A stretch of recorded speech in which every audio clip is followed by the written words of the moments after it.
parler, mes amis. C'est comme ça que tu auras des réponses. Notre écriture de base, qu'est-ce que nous lisons?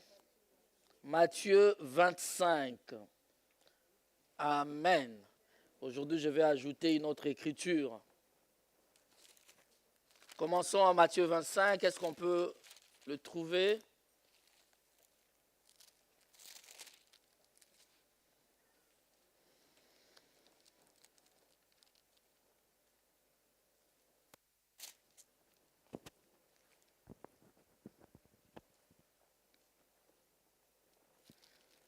Matthieu chapitre 25, à partir du premier verset. Alors le royaume des cieux sera semblable à 10 vierges qui, ayant pris leurs lampes, allèrent à la rencontre de l'époux. 5 d'entre elles étaient folles et 5 sages. Les folles, en prenant leurs lampes, ne prirent point d'huile avec elles. Nous ne sommes pas parmi les folles. Mais les sages prirent avec leurs lampes de l'huile dans des vases. Comme l'époux tardait, dis avec moi l'époux tardait, toutes s'assoupirent et s'endormirent.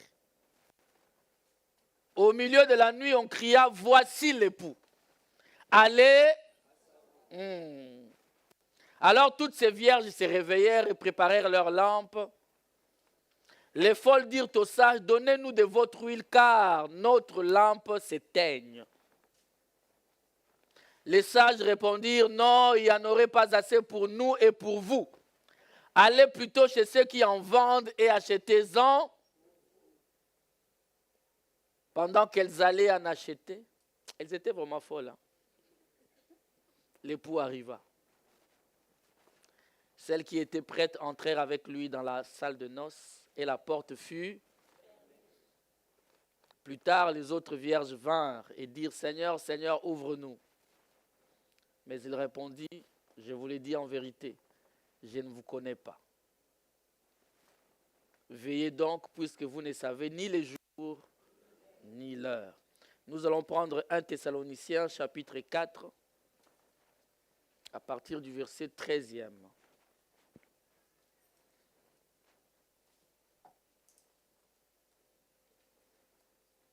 1 Thessaloniciens. Tu passes Matthieu, tu passes Marc, tu passes Luc, tu passes Jean, tu continues à avancer. Amen. Hier, c'était comme ça, ici, là, c'était terrible. N'oubliez pas votre devoir. Le 1er décembre, tout le monde a son devoir ici. N'oubliez pas votre... Tu le fais en néerlandais, en français, en anglais, en lingala, en wolof, en yoruba. En Côte d'Ivoire, c'est quelle langue tu peux dire? Hein? Et guéré, ok. Toi aussi, tu parles guéré? Non? Ah, tiens, voilà. Tu ne savais pas qu'il y avait une autre Ivoirienne ici, tu as vu? Amen. Donc, il faut éviter d'aller parler ton dialecte à quelqu'un, peut-être qui ne connaît pas ça. Amen. Hein? La Bible dit, nous ne voulons pas frères et sœurs et frères, que vous soyez au sujet de ceux qui dorment. Au sujet de ceux qui... Afin que vous ne vous affligiez pas comme les autres qui n'ont point. Car si nous croyons que Jésus est mort et qu'il est ressuscité, croyons aussi que Dieu ramènera par Jésus et avec lui ceux qui sont morts. Voici en effet ce que nous vous déclarons d'après la parole du Seigneur. Nous les vivants. Y a-t-il des vivants ici? Restez pour l'avènement du Seigneur. Nous ne devancerons pas ceux qui sont morts. Car le Seigneur lui-même a un signal donné, à la voix d'un archange et au son de la trompette de Dieu, descendra du ciel, et les morts en Christ ressusciteront premièrement. Ensuite, nous les vivants qui serons restés, nous serons tous ensemble enlevés avec eux sur des nuées, à la rencontre du Seigneur dans les airs. Et ainsi nous serons toujours avec les Seigneurs. Quelqu'un peut acclamer les Seigneurs. Merci. Nous pouvons nous asseoir. On peut me laisser cette écriture. Le verset 16. Amen. L'enlèvement est une histoire du Seigneur lui-même. Ce n'est pas une histoire de quelqu'un. C'est l'histoire de l'époux lui-même. C'est lui qui a la responsabilité de choisir son épouse. Amen. Retournons au verset 15. Voici en effet ce que nous vous déclarons d'après la parole du Seigneur, nous les vivants. J'ai demandé, y a-t-il des vivants ici? Restez pour l'avènement du Seigneur.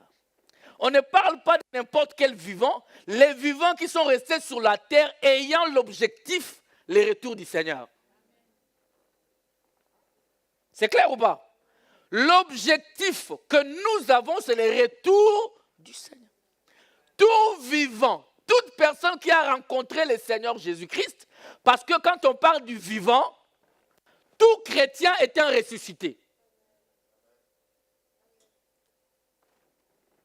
Et la nuit, je voulais vraiment avancer trop loin dans ça, mais on m'a bloqué. On m'a bloqué. Le Saint-Esprit vraiment m'a bloqué.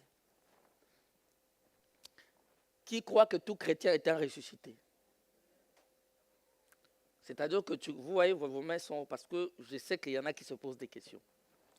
Parce que toi, tel que tu es là, si tu n'es pas un ressuscité, tu n'es pas un chrétien.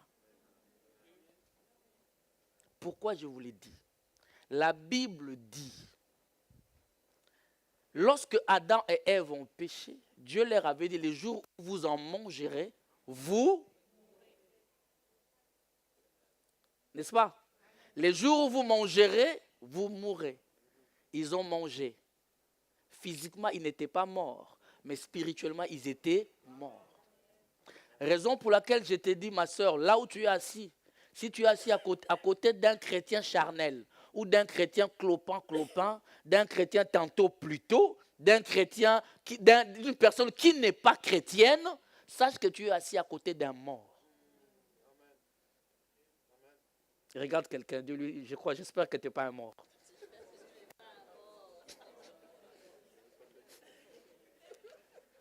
Parce qu'on est ressuscité seulement en Christ. Dans aucune autre religion, dans aucun autre concept, dans aucune autre mentalité. On est ressuscité en Jésus. Alléluia. Donc tu travailles avec des morts. Toi qui dis esprit des morts, tu salues des morts. Oh esprit des morts, toi qui dis ça, sache que peut-être même tu couches avec un mort.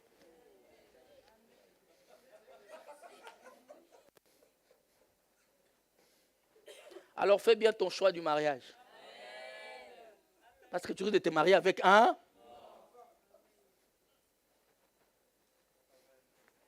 Et des morts que nous côtoyons, des fois, il est bougard. Des fois, physiquement, il ne sent pas la mort. Spirituellement, il sent la mort. Pourquoi? Parce qu'il n'a pas Jésus. Alléluia. Quand Jésus vient dans ta vie, lorsque Christ vint, il écrase la tête du serpent sur le mont Golgotha. Il a dit, quiconque croit en lui ne périra plus, il a la vie éternelle. C'est-à-dire que c'est en Jésus que nous sommes ressuscités. Celui qui n'a pas Christ n'a pas la résurrection. C'est-à-dire qu'il n'a pas de vie. Il n'y a de vie qu'en Jésus. Il n'y a qu'un seul qui a dit, je suis le chemin, la vérité. Il termine en disant, et la vie. Il dit, en dehors de moi, il n'y a point de vie. En dehors de Jésus, c'est la mort. Mon frère, ma soeur, aucune autre religion, aucune idéologie ne te donnera la vie éternelle. Cette vie ne se retrouve qu'en une personne. Il n'a pas la vie éternelle. Il est la vie éternelle. C'est quand tu l'as que tu as la vie. Je parle à quelqu'un ici. Donc tout chrétien est un ressuscité. Si tu n'es pas ressuscité, tu n'es pas chrétien. Je risque de prêcher sans mes notes là. Vous me croyez? Donc, mes amis, ne prends pas ta vie chrétienne à la légère. Pose-toi la question. Est-ce que je dors avec des vivants ou je dors avec des morts? Voilà pourquoi l'apôtre Paul dira, nous avons la vie en nous. Nous ne mourrons plus. Parce qu'un ressuscité ne meurt plus. Un ressuscité ne meurt plus. Je parle de la résurrection en Christ. Il ne mourra plus. Mais il va dormir. Écoutez, nous parlons du temps d'assoupissement. Nous sommes dans un temps où les gens viennent à l'église, qui croient en Jésus-Christ, mais qui dorment encore. On a défini les temps, on a défini l'assoupissement et l'endormissement, on a défini toutes ces choses. Et nous avons commencé à citer les éléments. Qu'est-ce qui fait que les gens dorment? On avait vu que c'est le manque de la parole révélée dans nos églises. Dans nos églises, on nous prêche aujourd'hui des fables.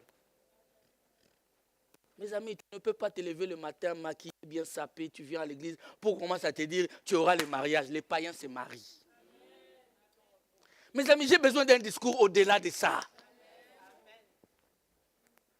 Il y en a, oh non, les 10 façons d'obéir à son mari. Frère, écoutez, la Bible dit, femme, soyez,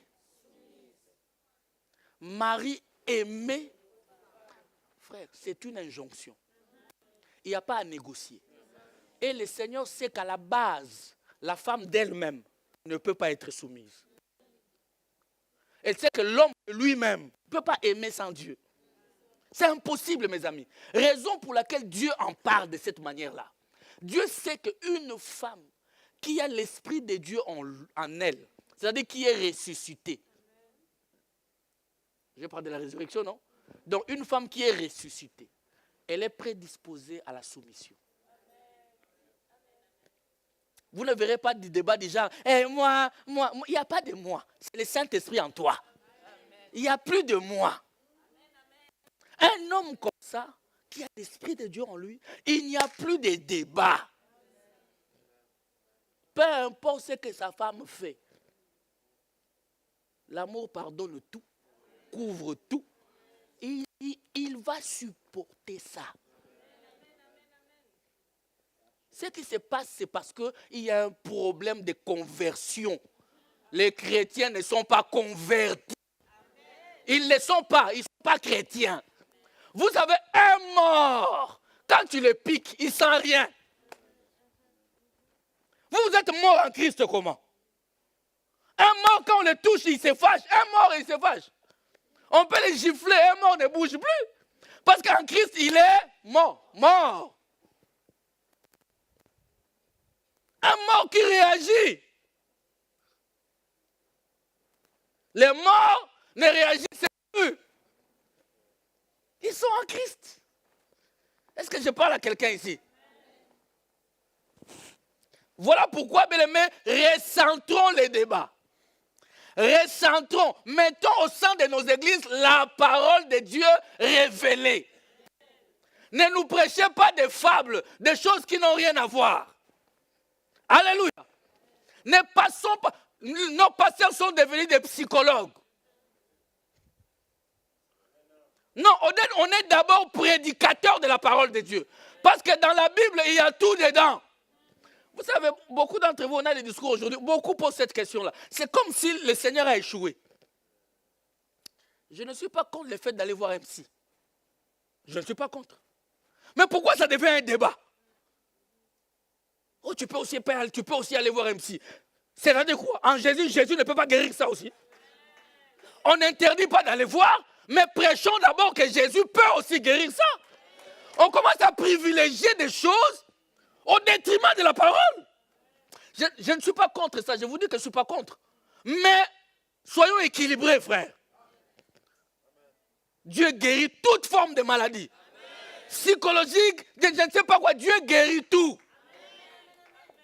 Mais il peut passer aussi par un médecin pour te guérir, c'est vrai. Mais ne commençons pas que ça soit un débat, les chrétiens ne veulent pas. Mais bien aimé, moi je peux avoir ma révélation que je ne peux pas aller. Où est le problème? Pourquoi c'est devenu un débat? Des choses qui nous endorment aujourd'hui. Le plus important, mes amis, c'est la parole qui donne vie. Prêchez aux gens le retour du Seigneur Jésus-Christ. J'ai dit à quelqu'un, tu pries dans une église pendant une année. On ne te parle pas de l'enlèvement. On ne te parle pas du retour du Seigneur. Je t'ordonne. Non, tu n'es pas mon fils. Peut-être tu es un étranger, tu es venu. Je te donne le conseil. Change d'église. Parce que ça ne te conduit pas au ciel. Une église qui conduit au ciel, c'est l'église où on te parle de l'avènement du Seigneur, du temps dans lequel nous sommes en train de vivre. Pour les restes, les mariages, Dieu donne les mariages. Même des païens ont des... Les mariages, c'est la pluie qui tombe et sur les bons et sur les mauvais. Ah! Mes amis, comment tu peux mourir gêné 40 jours pour la pluie qui tombe sur tout le monde?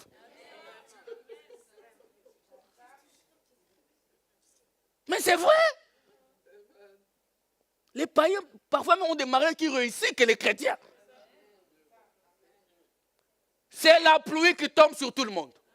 Et cette pluie-là ne fait pas la différence. Nous sommes des enfants de Dieu. Nous avons une rosée particulière qui n'est pas donnée à tout le monde. Alléluia. Bien aimé, Dieu ne ramène pas Dieu au matériel.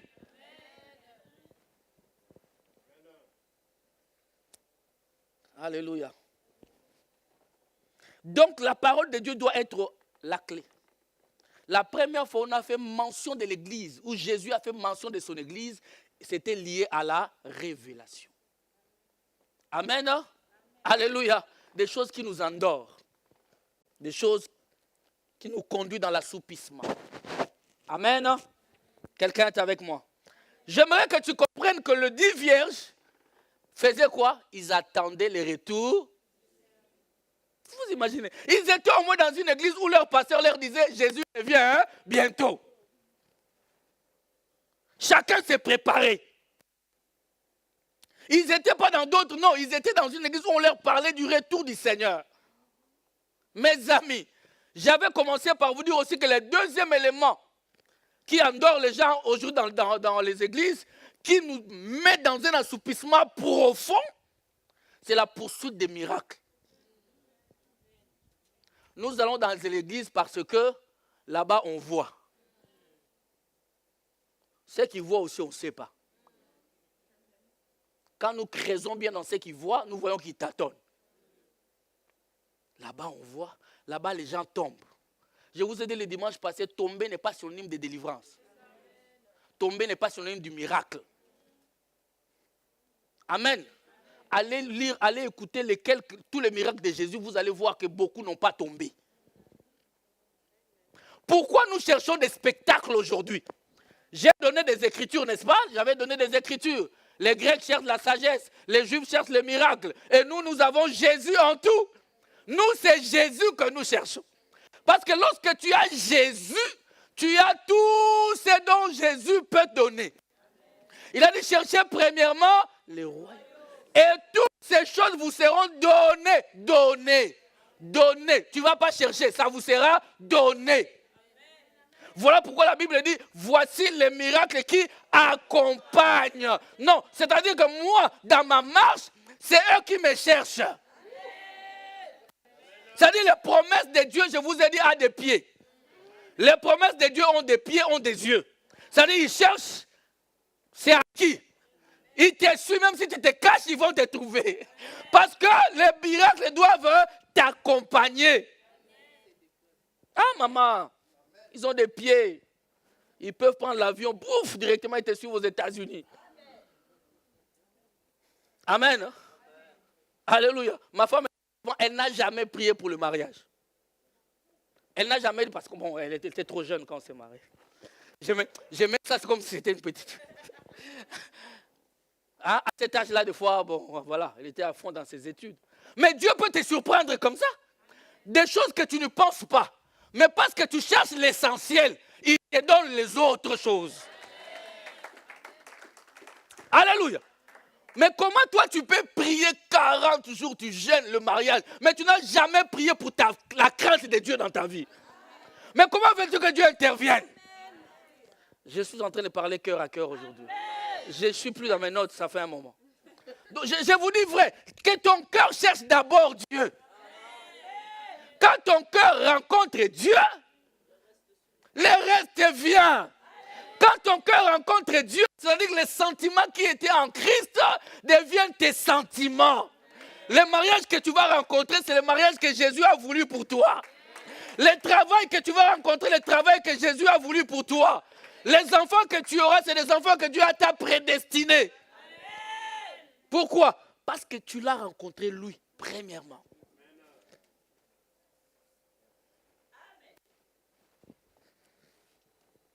Nous courons beaucoup. Et même, nous courons beaucoup. Il y a aussi les dons. Dis avec moi les dons spirituels. Les dons spirituels, parce que je dois aller en l'enlèvement. Je file vite. Les dons spirituels ne sont pas mauvais, mes amis. J'ai dit à tout le monde ici, même hier, on a prié pour dire aux jeunes que chacun de vous aspire à un don. Ce n'est pas mauvais, les parler en langue, l'interprétation des langues, les dons de prophétie, des visions, les discernements de pensée. Et tous ces dons sont merveilleux pour la croissance d'une église, pour le perfectionnement des saints. On en a besoin. Mais ce n'est pas la poursuite première. Alléluia. Amen.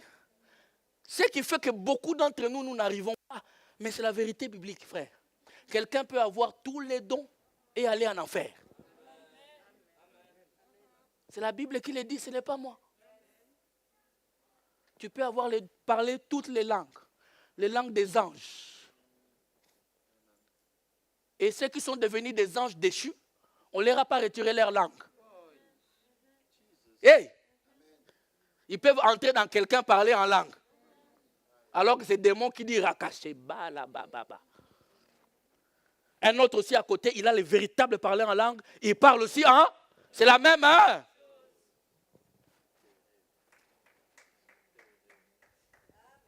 Amen.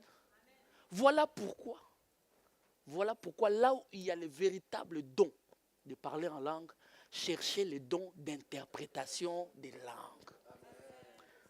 Pour que nous sachions, est-ce qu'on nous maudit ou on nous bénit? Sinon, pour tout le reste, l'apôtre Paul dit, prie toi-même, parle en langue toi-même. Il n'est pas interdit, c'est pour ton édification personnelle. C'est merveilleux. Amen. Mais lorsque je monte ici, mes amis, l'apôtre Paul dit, parle-nous de manière audible. Parce que si je parle en langue ici, ça t'édifie en quoi? C'est le seul don dans la Bible dont la Bible dit que les dons sont pour l'édification. Mais c'est le seul don dans la Bible où c'est pour l'édification personnelle. Vous vous imaginez? Je ne vais pas lier ça, mais c'est quand même un don égoïste. Parce que c'est pour toi-même. Amen. Mais si c'est un message pour l'Église, alors qu'il faut qu'il y ait un interprète. Quelqu'un qui a le don d'interprétation des langues. Moi qui vous voyez, je parle en langue de temps en temps. D'accord? Quelqu'un est déjà venu ici, pour vous dire que quelqu'un est déjà venu ici à l'église. On l'a invité. Maman, moi Patricia, elle m'a dit, et elle a dit à la personne qui lui a invité, je ne viendrai plus dans votre église parce que le pasteur, il a parlé mais il ne parle pas en langue. Véridique, hein? Vous voyez les enseignements que les gens ont. Quelqu'un de comme ça, c'est assoupissement à 99,99%. Pourquoi? Parce qu'il ne reçoit pas l'enseignement qu'il faut. Il ne sait même pas pourquoi je dois parler en langue. Dans quelles circonstances parler en langue? L'apôtre Paul dit, s'il n'y a pas d'interprète, taisez-vous. C'est dans la Bible. Mes amis, et écoutez, personne ne peut avoir tous les dons. Pourquoi nous cherchons seulement les dons de parler en langue? C'est un don comme tant d'autres. Pourquoi tu ne cherches pas un autre don? Moi, j'aime les dons de libéralité. Hein? Est-ce qu'il y a quelqu'un qui a les dons de libéralité ici? Vous voyez, il n'y a pas, si je dis parler en langue, il y aura le mais. Pourquoi? Parce que les dons de libéralité, on ne veut pas. On ne veut pas donner librement. Alors que si, comme j'ai dit hier aux jeunes, si tu demandes les dons de libéralité, c'est que l'Éternel doit te donner pour que tu donnes aux autres. Commence à demander les dons de libéralité. Comme ça, il va te déposer des richesses pour que tu donnes aux autres. Logique. Logique. Donnez-moi un amen, mes amis. Donc, les dons en dehors, l'apôtre Paul dit, tu peux parler la langue, tu peux donner tous tes biens aux pauvres, tu peux parler la langue, tu peux prophétiser. Mais si tu n'as pas l'amour, tu vas en enfer. Laisse-moi te le dire parce que c'est vrai. Le seul don qui rentre au ciel, c'est l'amour. J'ai dit, le seul don qui rentre au ciel, c'est l'amour. Quelqu'un peut avoir un don de prophétie avec la haine en lui. Je vous raconte cette histoire, ça m'est arrivé de voir que quelqu'un a quelque chose. Moi, ici, en train de prêcher. Si je n'avais pas la sagesse, je pouvais dire, Dieu m'a dit que tu es enceinte, alors qu'elle est célibataire. Pourquoi tu vas salir la vie de quelqu'un comme ça? Je parle à quelqu'un? Après les cultes, je suis allé voir la sœur. J'ai dit bonjour ma sœur. En les saluant, j'ai eu la confirmation. J'ai eu la confirmation que ce que j'ai vu est vrai en plus. J'ai dit, ça fait combien de mois? Il m'a dit, ça fait 3 semaines. Dieu peut voir alors qu'il n'y a pas encore le ventre qui sort. Mais c'est même Dieu qui t'a dit d'aller en parler. Est-ce que je vous parle aujourd'hui? Mes amis, une église n'est pas bâtie sur le don. Une église est bâtie sur la révélation de la parole de Dieu. La révélation de Jésus-Christ. Et par-dessus, on met les dons. Et ça nous endort aujourd'hui. Quelqu'un va à l'église et va dire, aujourd'hui, il n'y a pas de fire. Oh, papa, après les cultes. Moi, vous avez arrêté ça, beaucoup ont arrêté. Parce qu'avant, je prêche comme ça, quelqu'un vient. Pasteur, Dieu a dit quoi? J'ai dit, je viens de passer 1 heure de prédication. Et toi, tu viens me dire, Dieu a dit quoi? 1 heure en train de parler. Donc ça, c'était qui parlait?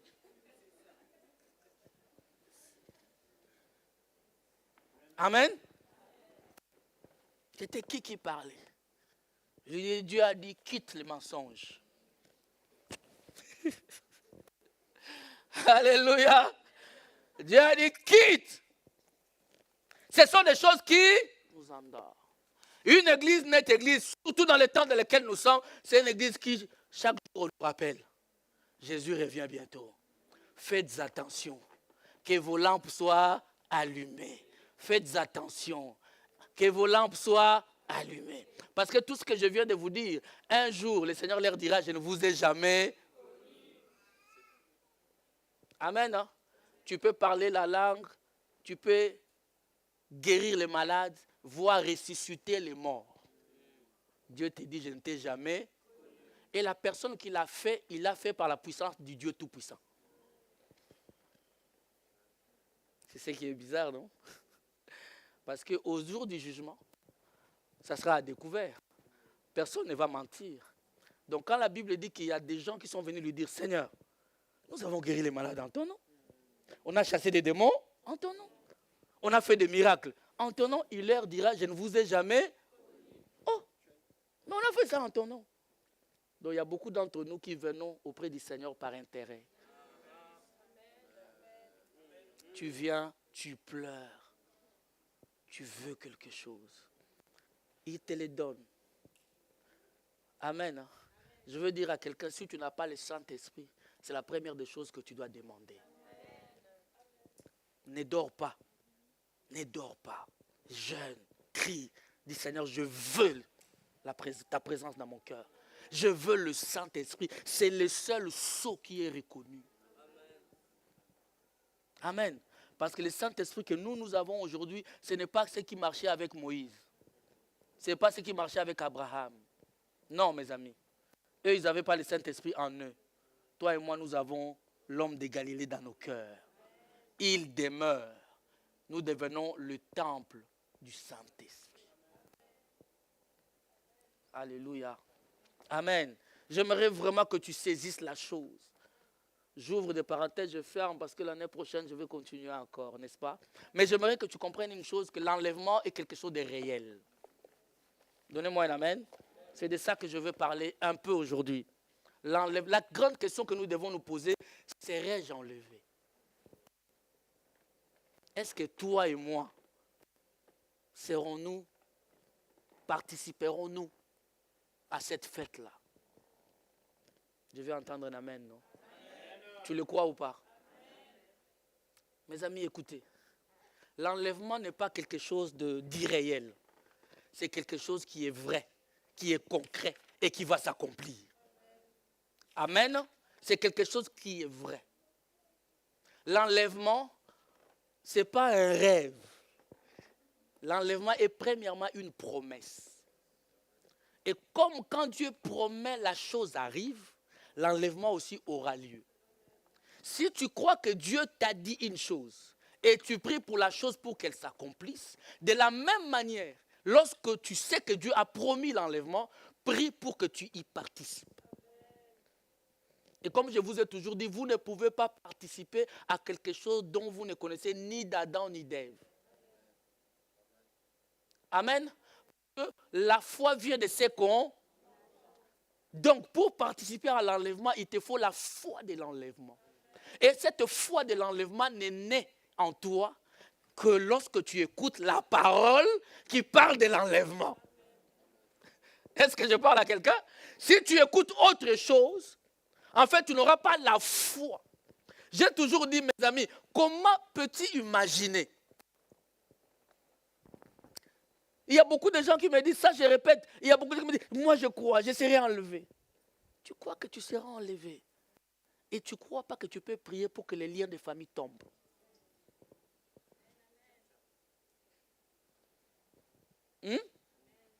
Donc tu ne crois pas que tu peux prier pour que quelqu'un qui a le sida soit guéri. Mais tu crois que tu seras enlevé. Frère, parce que tu ne comprends pas encore c'est quoi l'enlèvement. L'enlèvement, c'est un rapt. L'enlèvement, c'est un kidnapping.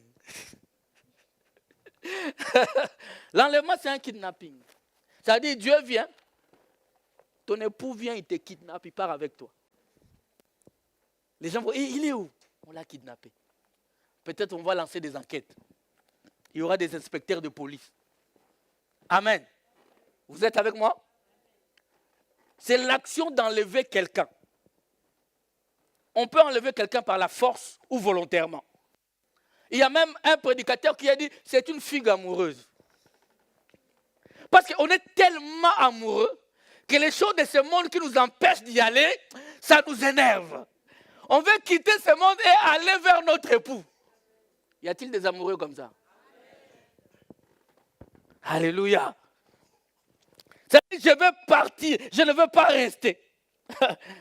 C'est amener quelqu'un dans une fugue amoureuse, c'est priver quelqu'un, priver un groupe de personnes de quelqu'un qu'ils aiment fortement. C'est partir. On ne peut pas participer à quelque chose dont on ne connaît pas. Amen. Alléluia. Voilà pourquoi lorsque nous prenons dans Hébreux chapitre 11, Hébreux 11, le verset 4.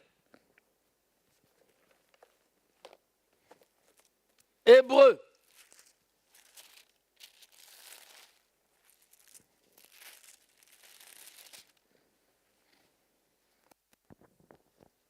Allons seulement au verset 5. Je vais paraphraser les autres versets. C'est par la foi qu'Enoch fut enlevé. Quelqu'un dit avec moi par la foi. Donc l'enlèvement, c'est par la foi. C'est par la foi qu'Enoch fut enlevé. Pour qu'il ne vit point la mort. Et qu'il ne parut plus parce que Dieu l'avait enlevé.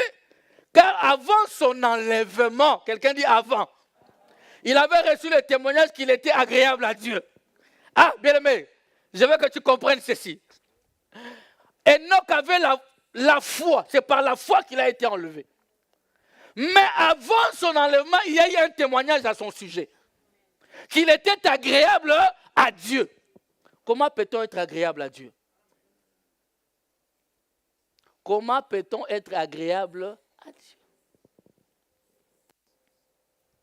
Alléluia. Tu ne peux pas être agréable à Dieu si tu ne crois pas premièrement à toute la parole de Dieu. Parce que Dieu est sa propre parole. Il y en a qui sont ici, moi je viens à l'église, mais vos histoires là, moi je ne crois pas. Hein. Ce n'est pas nos histoires. C'est la parole de Dieu, mon ami. L'église ici, ce n'est pas une église de quelqu'un. Nous appartenons tous à un corps mystique du Seigneur Jésus-Christ. Alléluia. L'enlèvement aura bel et bien lieu. Et Enoch est le premier dans la Bible à être enlevé. Dieu ne nous enseigne pas des choses en l'air. Il y a déjà quelqu'un qui a été enlevé. Donc c'est une histoire qui va réellement exister. Donnez-moi un amen, frère. Et la Bible dit c'est par la foi. De quelle foi parle-t-on? Parce que dans Hébreu 11, on dit que la foi est une ferme assurance des choses qu'on espère. Là, nous sommes experts dans ça. C'est-à-dire la foi pour guérir les malades, la foi pour avoir son travail, la foi. Il y en a qui ont ce travail-là juste par force mentale. Si on avait le temps. Oui. Vous savez qu'il y a des gens qui ont la foi, il n'est pas chrétien. Il se lève un matin comme ça, il dit, c'est moi qui aurai ce travail-là. Et il vient, il l'a. Pendant que toi, chrétien, tu es là, Seigneur, donne-moi ce travail, en tremblant. Lui, il n'a pas Dieu, il est venu avec toute la rage. Parce que ton attitude détermine ton altitude. Il a la mentalité de ce travail-là, il l'aura. Et toi, tu vas continuer à pleurer. Tu vois que Dieu écoute les pleurs là. Mes amis, levez-vous, réveillez-vous et entrez en scène. Donc Enoch était là. La foi dont on parle ici, comme je vous ai toujours dit, il s'agit de la révélation. Enoch avait la révélation que l'enlèvement aura lieu. Parce que quand vous lisez le verset 4, on dit c'est par la foi qu'Abel a offert un sacrifice plus excellent que celui de... De quelle foi parle-t-on? C'est-à-dire qu'on dit c'est par révélation qu'Abel a compris que Dieu ne peut agréer que le sang. Alors que Caïn est venu avec les fruits, avec des fleurs pour offrir à Dieu.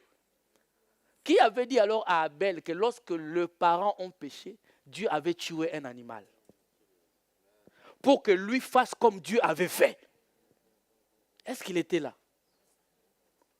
La révélation, c'est Dieu qui la donne. Alléluia. Amen. Je veux que quelqu'un, que la foi augmente en lui. Que chaque matin, quand tu te dises, si ça retentit là, je vais partir. Parce que l'enlèvement, c'est défier la pesanteur. Enoch était en train de marcher ce jour-là, il chantait peut-être la manne cachée, c'est Jésus. Certainement, c'était la manne cachée.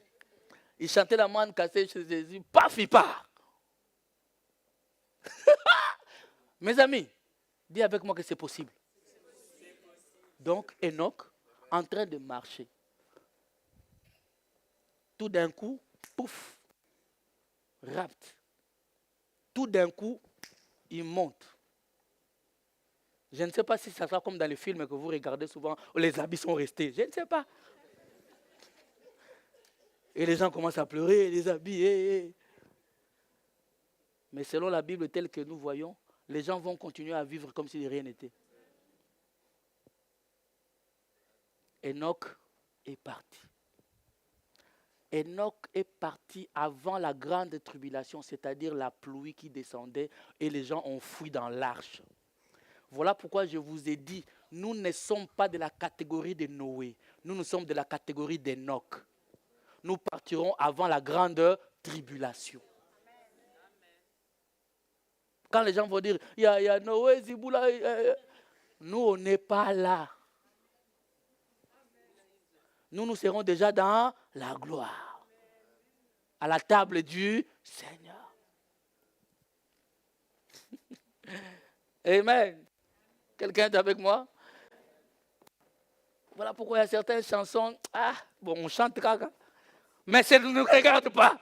Nous ne serons plus sur la terre à ce moment-là. Enoch est le premier à être enlevé. Et le premier enlèvement était un enlèvement sans résurrection. Alléluia. C'était un enlèvement sans... Il me reste quelques minutes. Je peux encore parler. Amen. Hein? Parce que je veux que tu comprennes un peu que l'enlèvement aura bel et bien lieu. Malgré que ce n'est pas une préoccupation des gens aujourd'hui, mais c'est une préoccupation de véritables enfants de Dieu. Ceux qui sont enfants de Dieu, ils ont ça dans leur cœur et dans leur tête en disant, bientôt le Seigneur revient. Et je n'attends pas de rentrer dans l'arche. Je n'attends pas la fin du monde. J'attends l'enlèvement du Seigneur qui vienne me chercher. Donnez-moi un amen. Alors la grande question que j'aimerais que tu te poses, serais-je enlevé? Suis-je destiné à l'enlèvement? Amen. Est-ce que moi, je serai enlevé? Parce que quand Enoch est parti, le deuxième à être enlevé, j'ai déjà prêché ça, le deuxième à être enlevé. Le deuxième, Élie a été enlevé. Amen. Élie a été,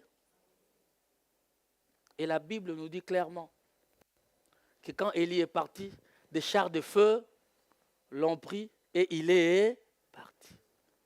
Alléluia. Ça, c'était aussi un enlèvement sans résurrection.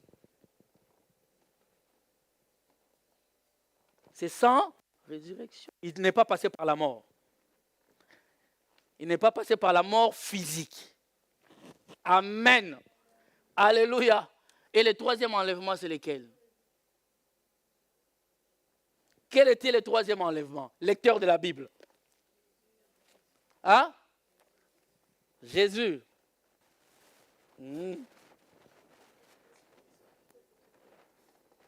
Jésus. Bon, écoutez. Jésus est venu, n'est-ce pas?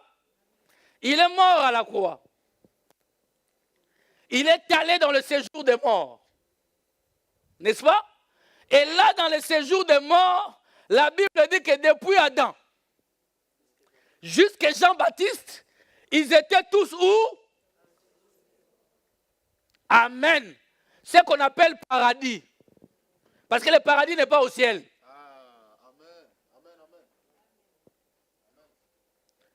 Parce que Dieu dit ceci. Ces jours-là, à la croix, il avait deux brigands. L'un à gauche, l'autre à... Amen. J'aime les brigands de droite. Pendant que le brigand de gauche pointait son doigt contre Jésus. Mais il y a des gens qu'il ne faut pas accuser. Si tu ne connais ni les tenants ni les aboutissants du problème, n'accuse personne. Même si quelqu'un vient te dire, il m'a fait ça, il m'a fait ça. Tu étais là?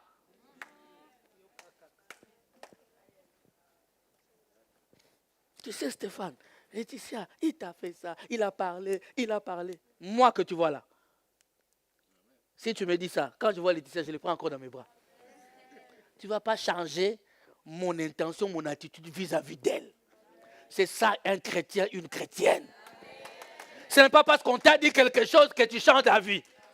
Tu ne connais pas Jésus, en plus tu étais en prison. Tu étais en prison, tu es brigand. Tu sors et tu pointes du doigt les saints des saints. Tu commences à lui dire, hey, d'ailleurs, toi, si réellement ce qu'on dit c'est vrai, pourquoi tu ne nous sauves pas? Sauve-toi toi-même. Ah là là. Ah là là. Ah là là, pendant ce temps.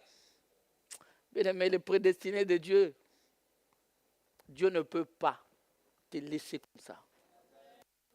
Vous savez, l'autre a regardé et dit, mais pourquoi tu parles comme ça? Lui, il n'a rien fait. Comment lui savait que lui n'a rien fait? Alors que toute la population, tous les contemporains disaient qu'il est brigand, tuons-le, il a blasphémé. Mais lui, même les blasphèmes là, les brigands du droit, il dit, il n'a rien fait. Et lorsque Dieu a entendu un témoignage pur, il a dit, cet homme est brigand par erreur. Alléluia! Il dit, il est brigand par erreur. Il dit, je crois que ce jour-là, il dit, mon fils. Cet homme l'a accepté, même si je suis plus âgé. Mon fils, tu seras avec moi. Le brigand a dit, quand tu reviendras. Donc les brigands disaient à Jésus-Christ, les brigands savaient. Comment ils pouvaient lui dire, quand tu reviendras? Il y a brigand et brigand. Il y a pécheur et pécheur. Il y a des pécheurs qui font le péché, il commet des péchés là, mais chaque jour dans sa chambre, il pleure, il dit, Seigneur, je n'arrive pas, je n'arrive pas. Et parce qu'il y a une parole qui retentit dans son cœur. Il y a des gens comme ça, frère. Il commet des erreurs, mais dans son cœur. Il se dit, mais pourquoi j'ai fait ça? Ma mère m'a élevé dans la crainte de Dieu. Pourquoi je fais ça? Pourquoi? Toujours, il se lamente, mais il n'a pas de force. Les brigands lui disent, les brigands connaissaient la parole.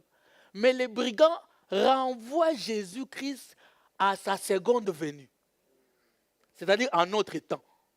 Les brigands étaient capables, ils ont dit, moi je vais attendre. Quand tu reviendras dans ta gloire, souviens-toi de moi. Jésus dit, ah, toi tu viens de me reconnaître comme Seigneur, comme quelqu'un qui est sans péché, comme un agneau pur. Il dit, je n'attendrai pas, tu n'attendras pas mon second retour. Il dit, aujourd'hui même, tu seras avec moi au paradis. Amen. Tu seras avec moi au... Les brigands est descendu au paradis. Dans les séjours des morts, au même lieu qu'Abraham, au même lieu que tous les héros de la foi, au même lieu que tous ces gens-là. Mais alors qu'il était brigand. Frère, ce qui se passe entre un homme et son créateur à la dernière minute de sa vie, tu ne le sais pas. Ne pointe pas quelqu'un du doigt, lui il est parti en enfer. Qui es-tu? Qui es-tu? Cet homme est descendu. Je ne sais pas s'il avait l'odeur du chanvre sur lui. Il sentait peut-être les chanvres, il sentait je ne sais pas quoi, la cigarette. Il descend, il entre au ciel. Non, il va d'abord au paradis. Au paradis là-bas, les gens étaient là. Tous ceux qui attendaient, parce que la Bible dit que tous ceux qui sont morts, ils sont morts en ayant en tête, en ayant en esprit ces jours-là, les retours du Seigneur. Donc quand Abraham mourait, quand Nathan mourait, quand Josué mourait, tous ces gens, ils se disaient, ah, nous partons, mais il y a une promesse. Il viendra nous chercher. Et ils étaient là, ils attendaient. Et lorsqu'ils ont vu Jean-Baptiste entrer, ils ont dit, toi qui es-tu? Jean-Baptiste a dit, moi, je suis la voix de celui qui crie dans les... Hey, my God. Préparez les chemins du... Ils ont dit, oh, c'est toi, Esaïe a dit, c'est toi que j'avais prophétisé. Ça, c'est la scène, là, se passe dans les séjours de mort. Oui, mais Esaïe a dit, mais moi, j'avais prophétisé qu'il y aura quelqu'un qui viendra, qui va, la voix de celui qui crie dans les déserts. C'était toi, et oui, c'est moi. Donc, toi, tu l'as vu. Jean-Baptiste a dit, moi, je l'ai vu. D'ailleurs, c'est mon cousin. Ah oui, c'est son cousin, non? D'ailleurs, c'est mon cousin. On a joué à la bille. C'est mon cousin. Mais une fois, je n'ai pas compris. L'esprit m'a saisi. J'ai dit que c'est lui le Messie. Alléluia. Amen. Voilà pourquoi j'ai dit ça à beaucoup d'entre vous. Moi, j'ai béni Dieu de vivre ces temps ici. Je ne pense pas que j'aurais cru en Jésus. C'est son propre cousin qui dit à tout le monde que c'est lui le Messie. Déjà là, tu as du mal à croire dans des choses simples. Seulement là-bas, tu allais croire. Tu allais lui jeter des fleurs, des pierres comme tout le monde. Tu allais lui parler comme les brigands de gauche. Alléluia. Donc, Esaïe a dit, venez, venez, venez, c'est lui, c'est lui. Jean-Baptiste a dit, je l'ai vu, je l'ai laissé sur la terre. Mais je crois que donc bientôt il va mourir. Vous savez, il y a des gens qui attendaient la mort, my God, qui attendaient que Jésus meure. C'est la seule mort qu'on peut célébrer. Alléluia. Et c'est dans là. Parce que Jean-Baptiste est mort, on lui a coupé la tête. Mais là-bas, il avait sa tête. Laisse-moi te dire, peu importe ce que les hommes te font, tu vas tout récupérer. Amen. Hein? Tu vas tout récupérer. Et la Bible dit, tout d'un coup, ils se sont dit, comme Jean-Baptiste est venu. Donc les suivants, c'est qui? C'est Jésus lui-même. Mais ils voient un brigand qui arrive. Qui frappe à la porte. T'es qui toi? Parce que c'est un brigand. Le gars n'est pas passé par un temps. Non, donc on l'a sorti de la prison. C'est un brigand. Imagine un brigand. Peut-être il avait bu, il avait les yeux rouges, terribles. Quand il arrive là, on dit, non, les gens comme ça ici, non. On dit, c'est moi. Moi, je ne connais pas ces gars. Il avait le langage de brigand. Moi, je ne le connais pas. Il m'a dit seulement, allez m'attendre là-bas. Je suis venu, ouvrez-moi, je dois rentrer. C'est ici que je dois l'attendre. Donnez-moi un amen bien. Et c'est là qu'ils l'ont attendu. Ils ont vérifié aussi les Écritures. Ah, la Bible avait dit qu'il va mourir avec 2 brigands. Tout est détaillé dans la Bible. Et c'est alors qu'après Jésus lui-même est venu. Amen. Bien-aimé, laisse-moi te dire que nous avons un vaillant guerrier. Il n'y a pas plus fort que lui. Il peut changer de face en un clin d'œil. À la croix, il était l'agneau, obéissant à tout.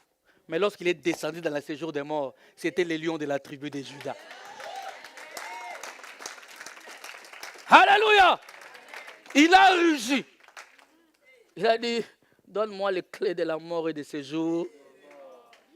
Qui es-tu pour que je te donne? Parce que le diable était pressé. Il ouvrait la porte et dit, entre comme tout le monde. Parce que tous ceux qui ont fait des miracles comme toi, ils sont dedans. C'est moi qui détiens les clés. Il dit, non, je ne suis pas venu séjourner ici. Je suis venu récupérer les clés. Amen.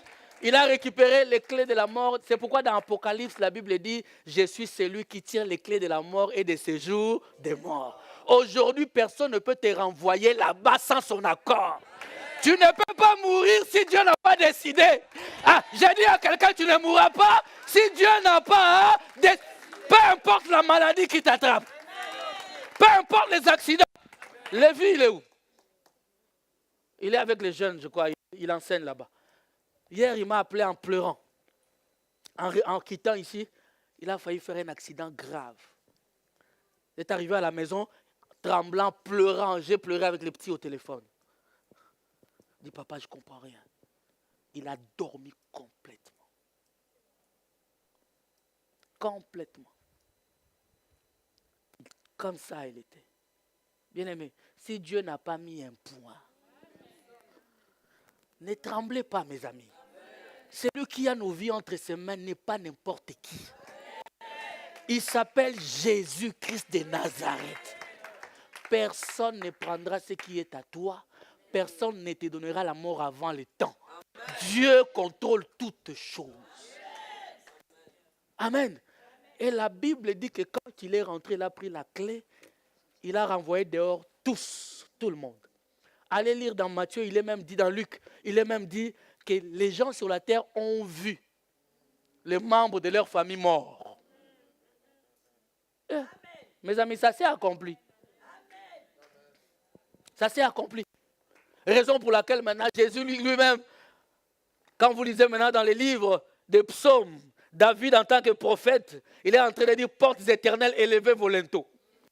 Que le roi de gloire fasse son entrée. La Bible dit, les anges ont dit, qui est le roi de gloire? Le Seigneur des armées est le roi de gloire. Ce jour-là, quand il rentrait, il était avec tout le monde.